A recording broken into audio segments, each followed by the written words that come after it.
பகைவர்களும் பாவிகளும் சூழ்ச்சி செய்தாரே, போர் புரியும் நோக்கத்தோடு திரண்டு வந்தாரே, பெரும் வீரத்தோடு முறியடித்தீர் யா ரசூலல்லாஹ். நெறிமிகுந்த திட்டமெல்லாம் வகுத்து தந்தீரே, நேசத்தோடு அனைவரையும் வாழச் செய்தீரே, 63ஆம் வயதில் சொர்க்கம் சென்றீரே, அகிலம் உங்களை மறந்திடுமோ யா ரசூலல்லாஹ். பல்லோனி. அஸ்ஸலாமு அலைக்கும் வரஹ்மத்துல்லாஹி வபரகாத்துஹு. அல்ஹம்துலில்லாஹி ரப்பில் ஆலமீன். நஹ்மதுஹு வ நுஸல்லி வ நுஸல்லிமு அலா ரசூலிஹில் கரீம். அம்மா பஅத். فقد قال الله تعالى في القرآن العظيم وفي الفرقان المجيد. أعوذ بالله من الشيطان الرجيم. بسم الله الرحمن الرحيم. قال الله تعالى وإن تطع أكثر من في الأرض يضلوك عن سبيل الله.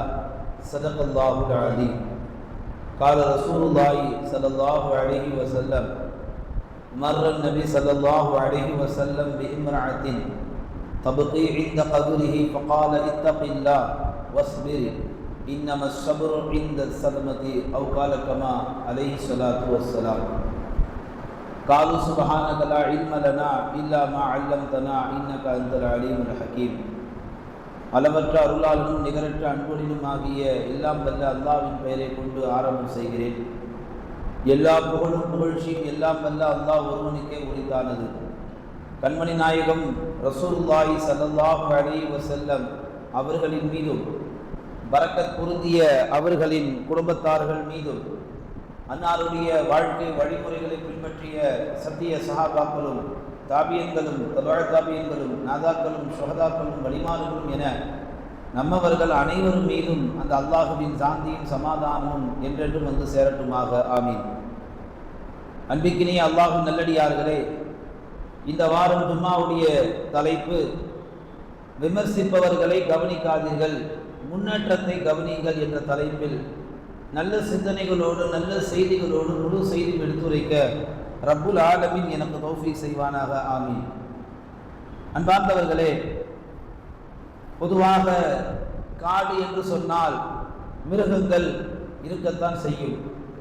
அதற்காக அந்த காட்டை அப்படியே விட்டு விடுவது கிடையாது, பராமரிப்பது உண்டு. அதேபோல் வாழ்க்கை என்று வந்தால் அது இருக்கப்பட்டவன் இல்லாதப்பட்டவன் என்பதெல்லாம் கிடையாது. மேடு பள்ளம் இருக்கத்தான் செய்யும். வாழ்க்கை என்றால் அப்படித்தான்.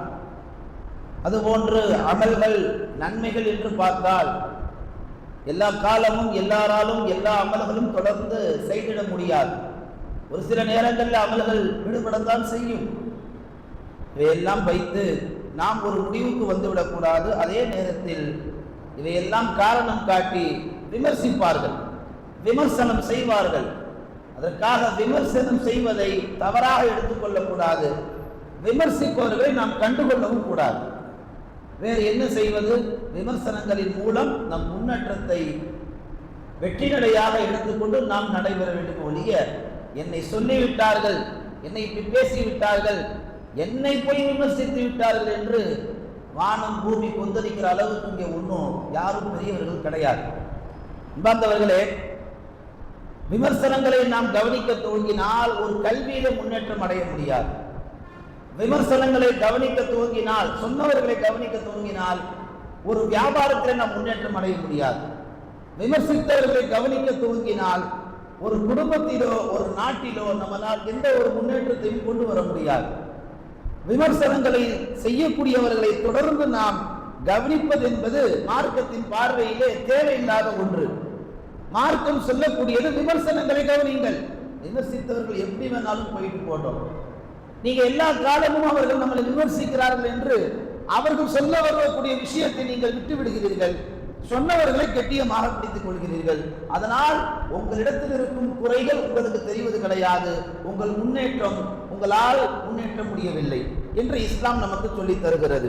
அன்பார்ந்தவர்களே, இப்படி எல்லா காலமும் நமக்கு காரியம் முக்கியமா வீரியம் முக்கியமா என்று பார்த்தால் காரியம் என்ற முன்னேற்றம் தான் நமக்கு ரொம்ப முக்கியமாக இருக்கிறது. இல்லைனா வீரியம் தான் முக்கியம் என்று நாம் விதண்டாவாதம் செய்து கொண்டிருந்தால் எந்த காலத்திலும் முன்னேற்றம் என்பது இருக்காது.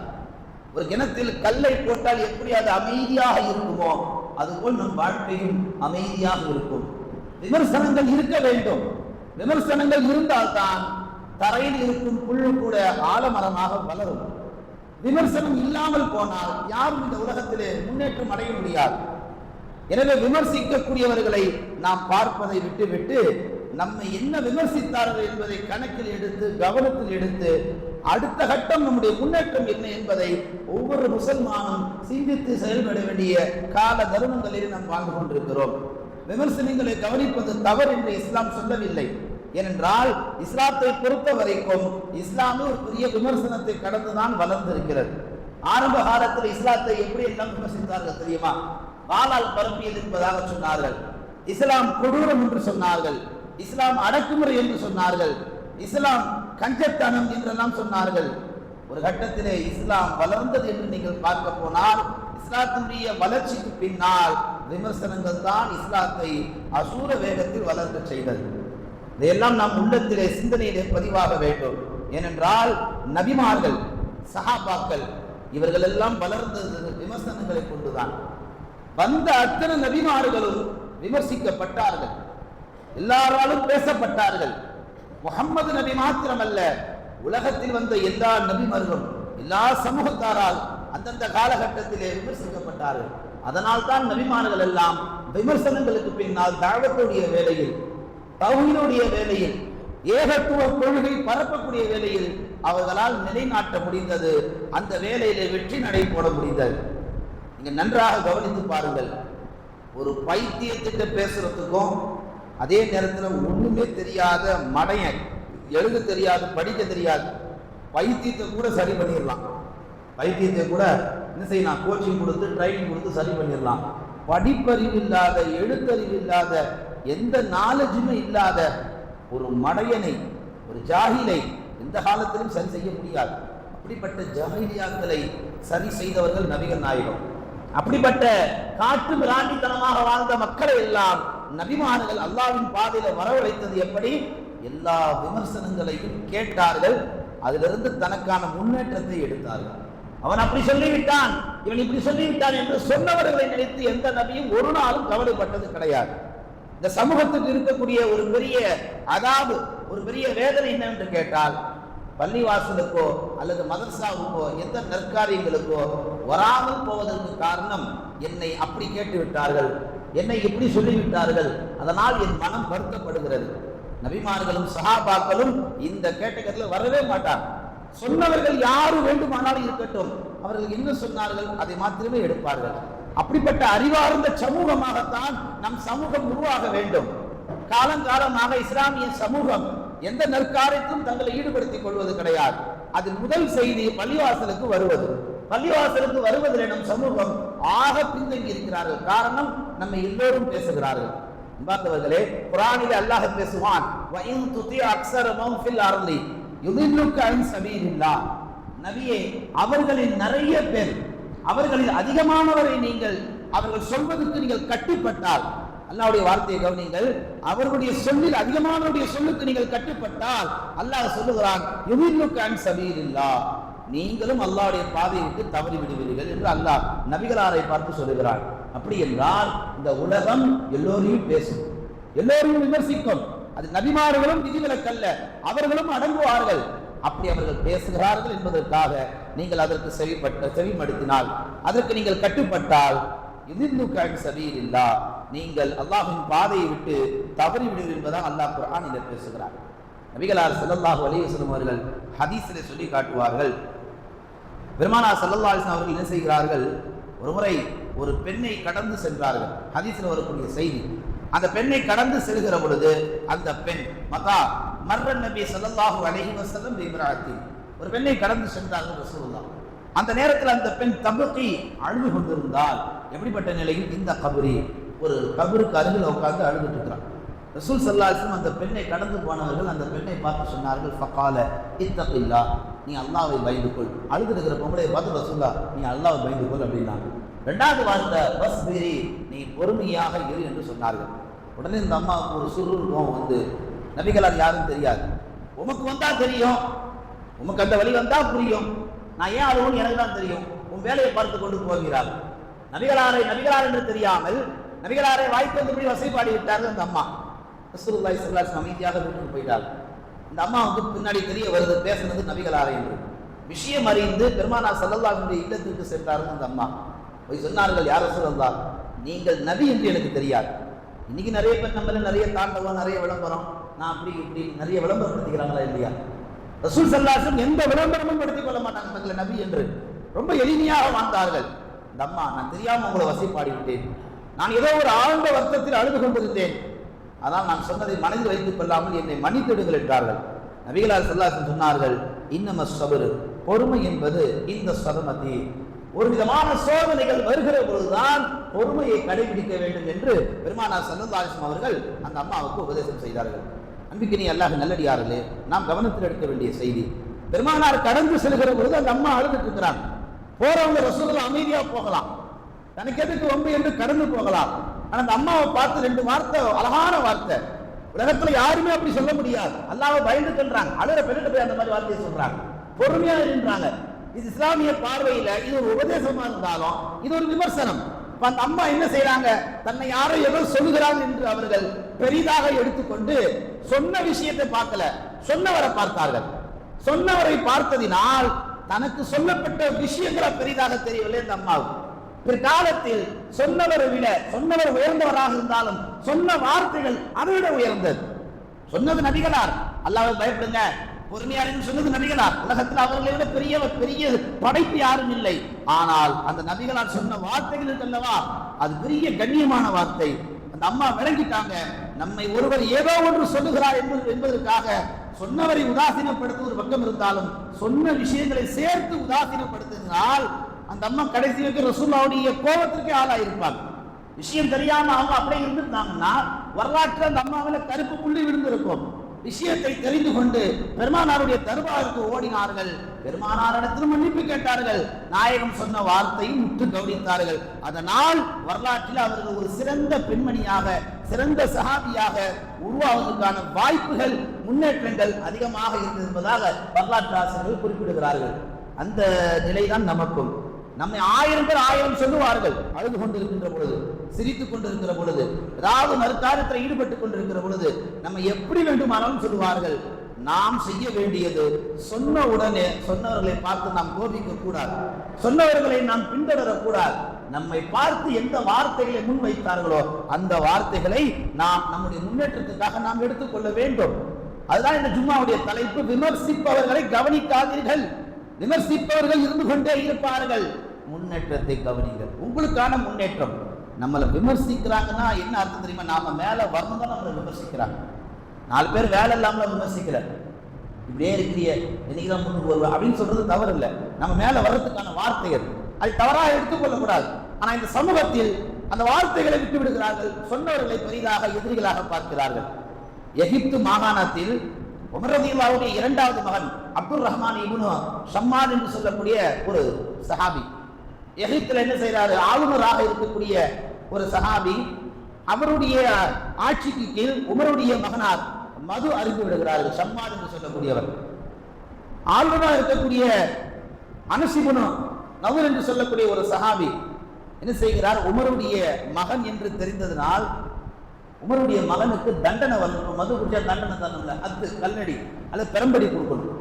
உமருடைய மகனாக இருக்கிறார், வெளியே தெரிந்த மான மரியாதை போயின்னு சொல்லி எகிப்தில் இருக்கக்கூடிய ஆளுநர் என்ன செய்கிறார், உமருடைய மகனார 4 சோத்துக்குள்ள வச்சு தண்டனை நிறைவேற்றுறார்.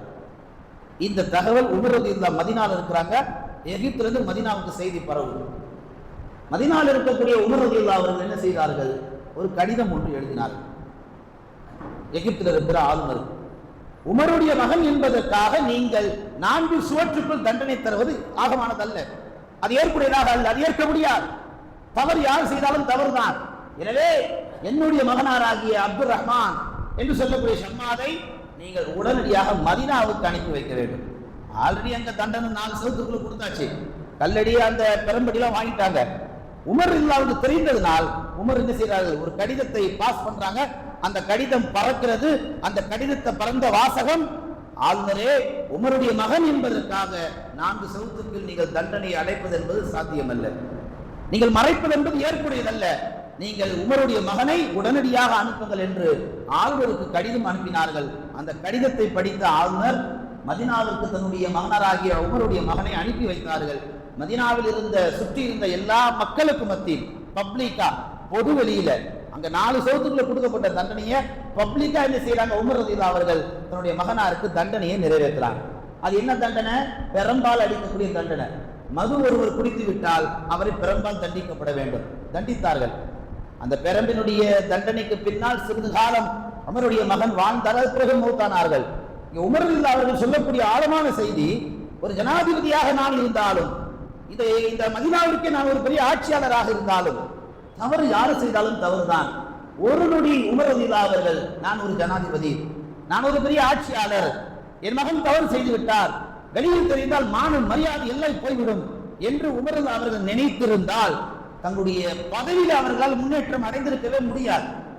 உமர் சிறந்த ஆட்சியாளர் என்று மகாத்மா காந்தி சொன்னதுடைய பின்னணி உமருடைய நீதி உலகத்திற்கே தெரியும். அதனால் தான் உமர் ரலியல்லாஹு அவர்கள் தங்களை யார் என்ன வேண்டுமானாலும் சொல்லட்டும், உமருடைய மகன் தண்ணி சாப்பிட்டாராம், உமருடைய மகன் மது குடிச்சிட்டாராம், அது உமர் தெரிஞ்சு மறைச்சிட்டாராம் அப்படின்னு விமர்சித்தாலும் பரவாயில்லை, என் நீதி, என்னுடைய ஆட்சியில் நீதி நிலைநாட்டப்பட வேண்டும் என்று தன் ஆட்சியின் முன்னேற்றத்தை உமர் ரலியல்லாஹு அவர்கள் கவனித்ததன் காரணத்தினால் தான் உமர் ரலியல்லாஹு அவர்கள் தன் ஆட்சியில் யார் எந்த தவறு இழைத்தாலும் அந்த தவறு இழைத்தவர்கள் தன் மகனாக இருந்தாலும் கூட உமர் அவர்கள் நியாயமாக நடந்தார்கள் என்று சொன்னால் நமக்கான செய்தி, விமர்சிப்பவர்கள் இருப்பார்கள், விமர்சிப்பவர்களை கவனிக்காதீர்கள். நல்லது செய்தாலும் விமர்சிப்பார்கள், கெட்டது செய்தாலும் விமர்சிப்பார்கள். அதனால் விமர்சிப்பவர்களை மனதிலோ நம்முடைய மண்டையிலே நாம் ஏற்றிக்கிட்டா முன்னேற்றத்தை நாம் கவனிக்க முடியாது. அன்பார்ந்தவர்களே, இது நாம் நம்முடைய வாழ்க்கையில படிப்பணியாக பாடமாக எடுக்க வேண்டிய செய்தி. விமர்சிப்பவர்கள் இன்றைக்கு இந்த சமூகம் தொடர்ந்து கவனிக்கிறது. நமக்கான முன்னேற்றத்தை இந்த சமூகம் பார்ப்பது கிடையாது. நீங்க பார்க்கலாம், பெரும்பாலான பேர், நிறைய பேர் விமர்சிப்பாங்க. எப்படி விமர்சிப்பாங்க? பள்ளியாசலுக்கே வரதில்லை அப்படின்வாங்க. அது நம்ம தவற எடுத்துக்கூடாது. அது நாம் என்ன செய்யணும்? உட்கார்ந்து சிந்திக்கணும். நம்ம இவரையே என்ன சொல்றாரு, பள்ளியாசலுக்கு போக மாட்டேங்கிறார். நான் பள்ளிவாசலுக்கு போறதுல ஏதோ ஒரு அர்த்தம் இருக்கு. அவர் நம்மளை பள்ளிவாசலுக்கு போவதில்லை என்று அவர் சொன்னால், சொன்னவரை மாத்திரமே நினைத்துக் கொண்டிருந்தால் மவுத்து வரைக்கும் பாடி பள்ளிவாசலுக்கு வராது. ஜனாதா தான் வரும் கடைசியில. உயிரோடு இருக்கும்போது வர முடியாது. சொன்னவர் யாராக வேண்டுமான இருக்கட்டும், அவர் சொன்ன செய்தி ஏன் பள்ளிவாசல் வருது? நியாயமான கேள்வி தானே, நியாயமான விமர்சனம் தானே. இரண்டாவது என்ன சொல்வார்கள்? இவரை எங்க வேணாலும் பார்க்கலாம், பள்ளிவாசலை மட்டும் பார்க்கவே முடியாது அப்படின்னு விமர்சிப்பாங்க. அதை கோச்சு கூடாது, அதை தவறுதலா எடுத்துக்கூடாது. அது நம்முடைய ஈமானுடைய முன்னேற்றத்துக்காக அந்த வார்த்தைகள் அல்லாஹ் சொல்ல வைக்கிறான், அவர்களாக சொல்வது அல்ல. உமருடைய வரலாறு உங்கள் எல்லாருக்கும் தெரியும். ஒரு ஒட்டகம் மேய்ப்பதற்கு கூட தகுதி இல்லாமல் இருந்ததுதான் உமர் ரலியல்லாஹு அன்ஹு அவர்கள். ஒரு ஒட்டகத்தை கூட மேய்ப்பதற்கு தகுதி இல்லை.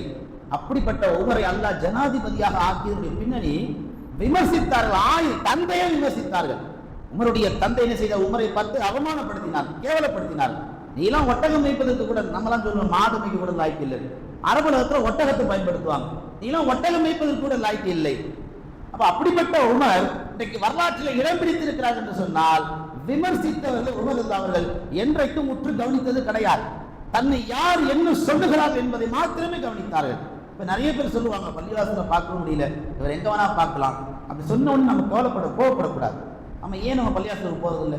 நாம போனா நமக்கு தானே நல்லது, நம்முடைய ஈமானுக்காக தானே சொல்றாங்க, நம்முடைய மன்னரை வாழ்க்கைக்காக தானே சொல்றாங்க, நம்முடைய மறுமை வாழ்க்கைக்காக சொல்றாங்க என்று விமர்சிக்கப்படக்கூடியவர்கள் யாரை விமர்சித்தார்களோ அவர்கள் ஒரு நொடி நிதானமாக யோசித்தார்கள் என்று சொன்னால், தங்களுடைய வாழ்க்கையிலே குறிப்பாக ஈமானுடைய முன்னேற்றத்தில் அவர்கள் மேலே வந்து விடுவார்கள். அன்பார்ந்தவர்களே, இப்ப இந்த சமூகத்தில் இது மாதிரி நிறைய பேர் 1000 சொல்லுவார்கள், அவர் அந்த அமைப்பில் இருக்கிறார், இந்த போரார் பத்தி இவர் இந்த அமைப்பில் இருக்கிறார், நிறைய சொல்லுவார்கள். நம்ம காது படவே பேசுவாங்க. அதை கோச்சு கூடாது, அதை கோபமா எடுத்துக்கூடாது. இவர் வாப்பா சுன்ன ஜமாத்து, இவர் தௌஹீத் ஜமாத் அப்படின்னு சொல்லுவாங்க. 1000 சொல்லட்டும், வாப்பா சுன்ன ஜமாத் சொல்லட்டும், நம்மள தௌஹீத் ஜமாத் சொல்லட்டும். சொன்னதுனால என்ன? சொன்னதினால் ஒரு பெரிய மாற்றம் உண்டாகும். உண்மையில எந்த கொள்கையில் இருக்க வேண்டும், எந்த கொள்கையை பின்பற்ற வேண்டும், எந்த கொள்கைக்கு நாம் உடன்பட வேண்டும் என்பதை நம்மை அவர் சிந்திக்க வைக்கிறார். நம்மளை அவர் சிந்தனையால் தூண்டுகிறார். இல்லாவிட்டால் காலம் முழுக்க நாம் குஃப்ரிலோ விதத்திலோ அறியாமலே வாழ்ந்து கொண்டிருப்போமே. அப்ப விமர்சிப்பவர்கள் ஒரு கட்டத்தில் நமக்கு நன்றாக நல்லதுதான் செய்கிறார்கள். அன்பார்ந்தவர்கள், அப்படி விமர்சிக்கக்கூடியவர்களை நாம் தவறுதலாக எடுத்துக்கொண்டால் நாம் காலம் முழுக்க விதத்தில் தான் வாழ வேண்டும். நிறைய பேர் சொல்வது உண்டு. என்ன சொல்வார்கள்? இவர் பள்ளிவாசல ஒரு நாள் நான் தொழுது பார்த்ததில்லை, இவர் பள்ளிவாசல ஒரு நாளும் குர்ஆன் ஓதி நான் பார்த்ததில்லை, இவர் பள்ளிவாசல ஒரு நாளைக்கு நான் பார்த்ததில்லை என்று நிறைய பேர் சொல்வது அது பல பேரை பலவிதமா பாதிக்கும். சில பேர் விமர்சிச்சுட்டு போயிடுவாங்க, ஆனா அவர் கடைசி வரைக்கும் பள்ளிவாசலுக்கு வர மாட்டார். காரணம் என்ன? அவர் சொல்லிட்டார். அவர் யாரு? இந்த ஒரு 100 வருஷம் வாழ போகக்கூடியவரா, இல்லை நிரந்தரமா இருக்கக்கூடியவரா, இல்லை அல்லாஹ்வுக்கு பக்கத்தில் நாற்காலி போட்டு உட்கார்ந்து இருக்கக்கூடியவரா? சொன்னவர்களை நாம் கவனத்தில் எடுத்தால் ஒரு காலமும் நம்மளால் முன்னேற்றத்தை அடைய முடியாது. வந்தவர்களே, ஹஜ்ரத் அபூபக்கர் ரதி, ஹஜ்ரத் உமர் ரதி, இந்த 2 பேரும் பெரிய சஹாபி, பெரிய ஜாம்பவான், சஹாபாக்கள்லயே பெரிய சஹாபாக்கள். ஹஜ்ரத் அபூபக்கர் ரதி அவர்களை உமர் ரதி அவர்கள் எல்லா காலமும் முந்திரத்துக்கு ட்ரை பண்ணாங்க. பல சஹாபாக்கிட்ட சொல்லுவான், அபூபக்கரை எப்படியாவது ஓவர்டேக் பண்ணணும்னு நினைக்கிற முடியவே மாட்டேங்குது. எல்லா காலமும் தொடர்ந்து அவர் தான் முதன்மையா இருக்கிறார் நன்மைகள்ல. ஏன்னு கேட்டா அபூபக்கருடைய அமல்கள் யாராலும் முந்த முடியாது, அவ்வளவு சிறந்த அமல் செய்யக்கூடியவர்கள்.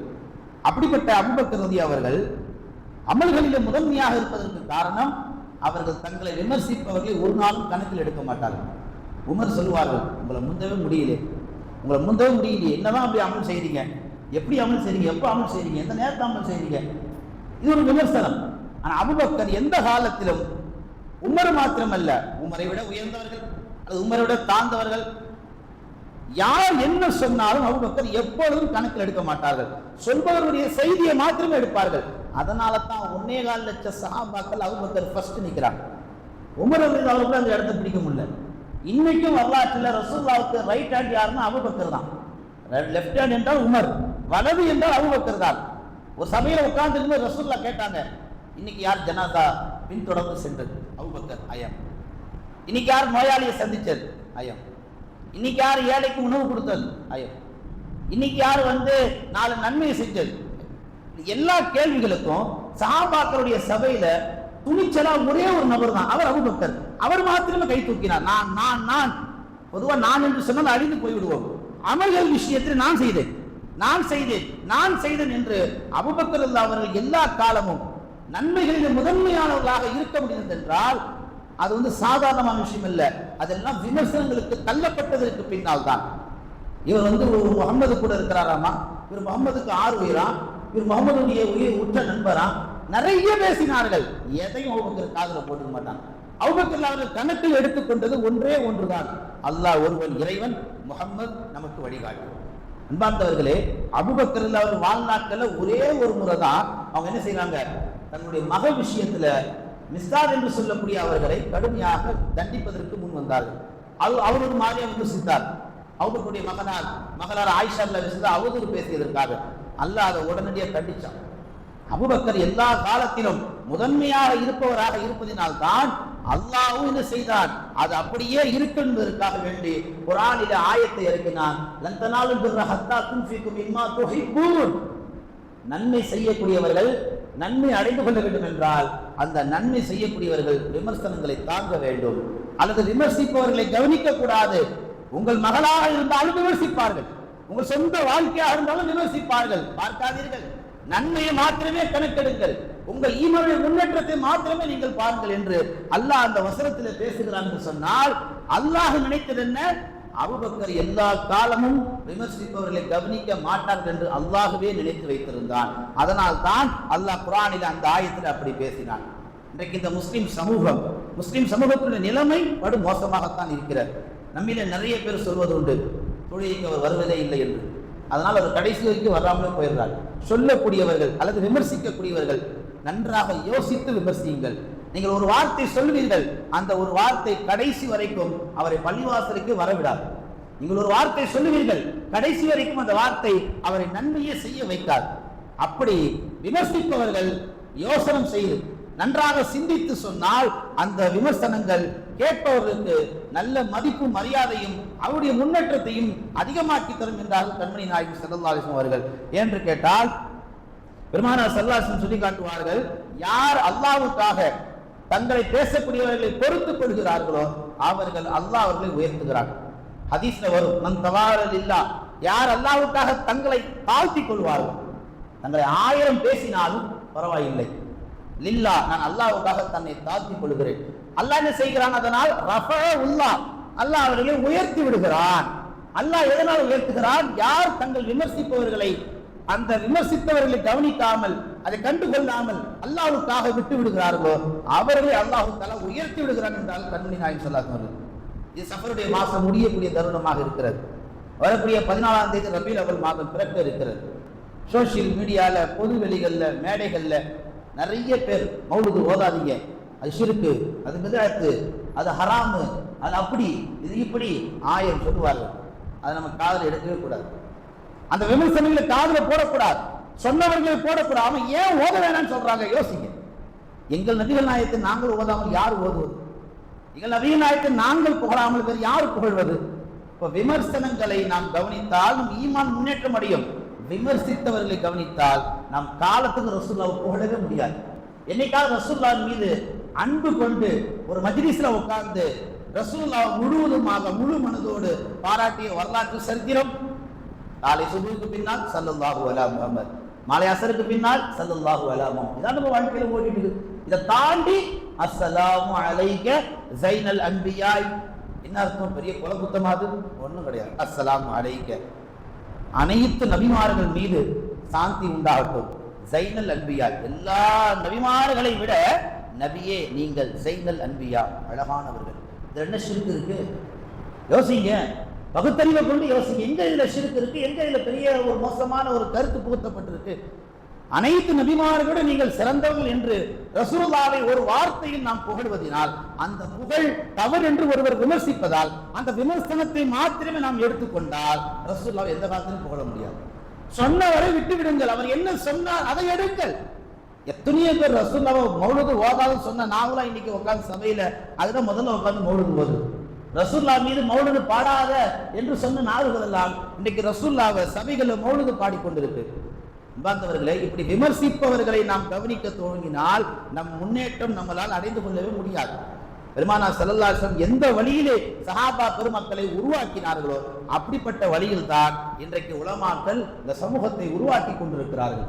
இறுதியாக ஒரு செய்தி, உமர் ரலியல்லாஹு அவர்கள் அவரிடத்துல ஒரு புகார் வருகிறது. கூபாவில் இருக்கக்கூடிய ஒரு சஹாபி சஅத் இப்னு அபி வக்காஸ் இமாமாக பணியாற்றுகிறார்கள். கூபாவில் இருக்கக்கூடிய அந்த இமாம் சஅத் இப்னு அபி வக்காஸை பற்றி மதீனாவில் இருக்கக்கூடிய உமருக்கு கம்ப்ளைண்ட் வருது. சஅத் இப்னு அபி வக்காஸ் மக்ரிபுடைய தொழுகையிலும் இஷாவுடைய தொழுகையிலும் நீட்டமா தொலை வைக்கிறார், ஜமாத்து வெறுக்கிற மாதிரி தொலை வைக்கிறார். உமர் என்ன செஞ்சாங்க, ஒரு குழு அனுப்புனாங்க. உடனே கூப்பிட்டு தண்டிக்கல, போய் கூபால பாருங்க சொல்றது உண்மையா போய் விசாரிச்சாங்க. எல்லா மக்கள் சொன்னாங்க அப்படிலாம் இல்லையே, மக்ரிப் இஷா ஷார்ட்டாக தானே தொலை வைக்கிறார். ஒரு பள்ளிவாசலுக்குள்ள போய் நுழைந்தாங்க அந்த சமூகம், அந்த குழு. அந்த பள்ளிவாசலுக்குள்ள சஅத் இப்னு அபி வக்காஸுக்கு ஆகாத சில எதிரிகள் இருந்தாங்க, 2 பேர். அதுல உசாமா இப்னு கதாதா என்று சொல்லக்கூடியவர். அவர் சொன்னாரு, மக்ரிப் இஷாலாம் ஒரு பெரிய பிரச்சனை இல்லை, அதுக்கு மேல பெரிய பிரச்சனை அவர் மேல இங்க இருக்குது. அவர் யாருக்கும் சமத்துவமா நடக்கிறது இல்லை, யாருக்கும் பங்கு ஒழுங்கா வைக்கிறது இல்லை, அவர் யுத்தத்துக்கு கூப்பிட்டா வர்றதில்லை. பெரிய புகார். மதீனாவில் இருக்கக்கூடிய உமருக்கு இந்த கம்ப்ளைண்ட் வந்த உடனே சஅத் இப்னு அபி வக்காஸ் கூபாவிலிருந்து மதீனாவுக்கு வந்தார்கள். உமர் ரலியல்லாஹு கேட்டார்கள், உங்கள் மீது இந்த கம்ப்ளைண்ட் ஆகும், மக்ரிப் இஷாவை நீட்டமா தொலை வைக்கலாமே. சஅத் இப்னு அபி வக்காஸ் சொன்னார்கள், இல்லை இல்லை, அது போய் ரசூலுல்லாஹ் எந்த முறையை காமித்தார்களோ அந்த முறை பிரகாரம் தான் நான் தொலை வைக்கிறேன், நான் அப்படியெல்லாம் ஒன்று நீட்டமாக தொலை வைக்கல என்று அந்த கேள்விக்கு பதில் சொன்னார்கள். அதை தாண்டி உமர் இல்ல, இந்த 3 புகார்கள் மீது வைக்கப்படுகிறது. அப்ப சஅத் இப்னு அபி வக்காஸ் சொன்னார்கள், அந்த உசாமா இப்னு கதாதாவை பார்த்து, நான் இவருக்கு எதிராக அல்லாஹ்விடத்தில் துஆ செய்கிறேன். 3 குற்றச்சாட்டுகளை வைத்தார். நான் சரியாக சமத்துவமாக நடப்பதில்லை, பங்களிப்புகளை ஒழுங்காக வைப்பதில்லை, யுத்தத்திற்கு வருவதில்லை. நான் சொல்லுகிறேன், இவர் சொன்ன அந்த 3 பொய் குற்றச்சாட்டுக்கு எதிராக 3 துஆக்கள் செய்கிறேன். அல்லாஹ் இவருக்கு நீண்ட ஆயுள் தரணும், அல்லாஹ் இவருக்கு நீண்ட ஆயுள் தரணும். 2வது, அல்லாஹ் இவருக்கு வறுமையை தரணும். 3வது, இவர் பெண்களிடத்தில் அசிங்கப்படணும். இந்த 3 துஆக்களை அல்லாஹ் கபூல் செஞ்சான். வரலாற்றில் உசாமா என்று சொல்லக்கூடிய அந்த மனிதர் நீண்ட ஆயுளோடு வாழ்ந்தார். எப்படி வாழ்ந்தார்? ஹதீஸ்ல சொல்வார்கள், கண்ணிமை புரு அது தொங்கி கண்கள் எல்லாம் தொங்கக்கூடிய அளவுக்கு நீண்ட ஆயுள், கண்கள் எல்லாம் தொங்கு, அந்த அளவுக்கு வயதான கிழவர். கடைசியில் வறுமையில வாழ்ந்தார், சாப்பாட்டுக்கே வழி இல்லை, ரொம்ப ஏழ்மை. ரோட்ல போற பெண்கள்கிட்ட எல்லாம் சிலுமிசம் செய்தார்.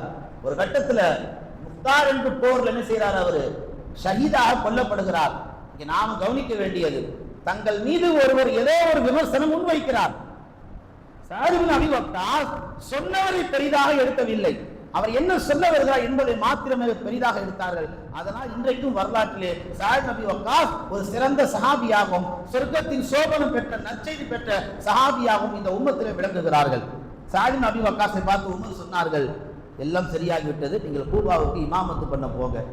அப்போதுதான் சஅத் இப்னு அபீ வக்காஸ் வார்த்தை சொன்னார்கள், இனி நான் இமாமத்து பண்ணவே மாட்டேன். ஏன்?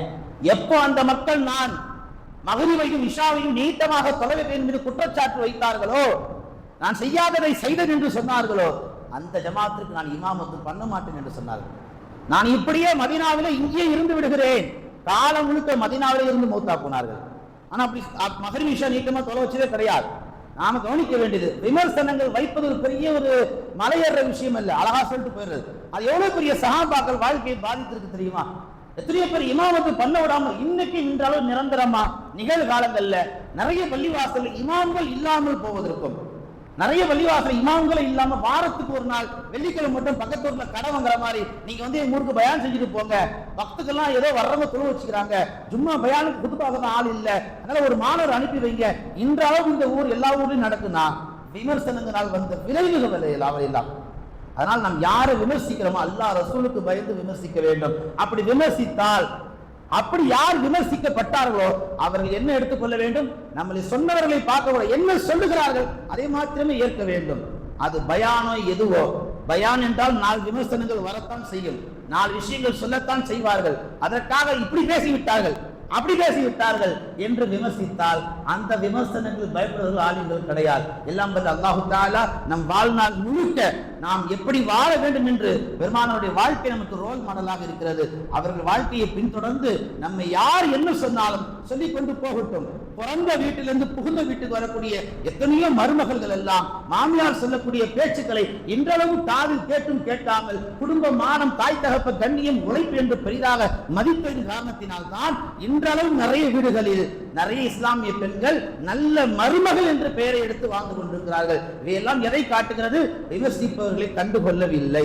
அப்படி நாம் நம் வாழ்க்கையிலே நம்மை யார் என்ன சொன்னாலும் சொன்னவர்களை பார்க்காமல் என்ன சொல்ல வருகிறார்கள் என்பதை ஆழமாக சிந்தித்தாலே போதும் நம்முடைய எதிர்காலம் சிறந்ததாக இருக்கும். நம் ஈமான் அல்லாஹ் தஆலா வெளிச்சத்தை தருவான். அப்படி சிறந்த எதிர்காலத்தை வாழ, ஈமானில் நல்ல வெளிச்சத்தை பெற எல்லாம் வல்ல அல்லாஹ் தஆலா நமக்கு அப்படி நல்ல தௌஃபீக்கை வழங்குவானாக. எதை பேசினோமோ எதை கேட்டோமோ அதன்படி அமல் செய்யக்கூடிய நர் தௌஃபீக்கை வல்ல ரஹ்மான் நம் எல்லோருக்கும் தருவானாக.